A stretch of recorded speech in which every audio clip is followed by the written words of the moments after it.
opening. This is the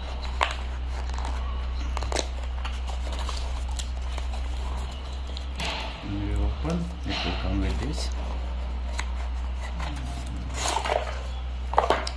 See here, this is what the under voltage relay. So this is the model number, it is mentioned here. This is the 42248 under voltage relay.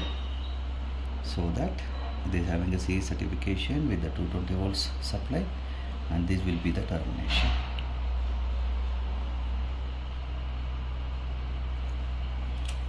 So we are going back. Also it is come out with the manual will be there.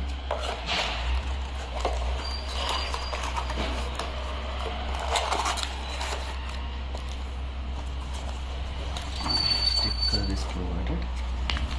This is come out with again the manual.